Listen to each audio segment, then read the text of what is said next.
స్థలంలోనే నిర్మించినారు. వెంకటేశ్వర స్వామి ఆలయం రాష్ట్ర వ్యాప్తంగా ఇరు రాష్ట్రాలలో వందలాది కళ్యాణ మంటపాలను కట్టింది. కళ్యాణ మంటపాలకు కూడా స్థలాన్ని దాతలు ఇవ్వాలి. 40% టీటీడీ నిర్మించేటువంటి నిర్మాణానికి వాళ్ళు డిపాజిట్ కూడా చేయాలి. కానీ ఇక్కడేం చేసినట్టు చంద్రబాబు నాయుడు గారు ఒకే ఒక్క గుడి, వెంకటేశ్వర స్వామి గుడి, వెంకటేశ్వర స్వామే స్థలం కొనుక్కొని నేను గుడి కట్టుకుంటాను అని చంద్రబాబు గారిని భంగపడి గుడి కట్టించినట్టుగా ఉంది.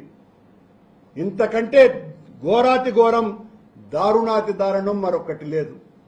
అందుకే ఇవన్నీ కూడా వెంకటేశ్వర స్వామి ఒక్కొక్కటిగా బయటికి తీసి మా చేత పలికిస్తున్నాడు.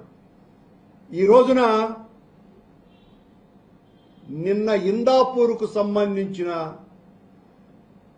నెయ్యి 21 కేజీలు తీసుకుని వచ్చేటువంటి ఒక ట్యాంకర్ కడప జిల్లా కొండాపురం పెజ్జి అనంతపురం అనేటువంటి గ్రామంలో హైవే 67 నంబర్ దగ్గర బోల్తా కొట్టింది. ఇక్కడ ఆశ్చర్యం కలిగించే విషయం ఏంటంటే, బాధ కలిగించే విషయం కూడా, ఇక 2 రోజులకు సరిపడే కూడా కొండ మీద నెయ్యి లేదు.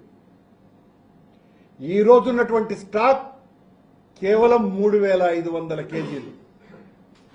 దీన్ని బుకాయించవచ్చు, ఆ పిఆర్ఓ చేత ఒక ప్రకటన కూడా ఇప్పించవచ్చు. ఎంత నిర్లక్ష్యంగా వ్యవహరిస్తున్నారు. ఇందాపూర్కి హెరిటేజ్కి ఉన్నటువంటి సంబంధం మొత్తం లోకమంతా బయటపెట్టిన తర్వాత స్వామివారి కూడా కన్నెర్ర చేసినట్టుగా అనిపిస్తోంది. ఈ సంఘటన వలన ఏం జరుగుతోంది, నా గుడి పట్ల ఇంత అపచారం ఎందుకు చేస్తున్నారు అని వీటి గురించి స్వాములు స్పందించాల్సిన అవసరం ఉంది. ఆయన ఎవరో శివానంద సరస్వతి అని ఊరికని మాట్లాడుతూ ఉంటాడు.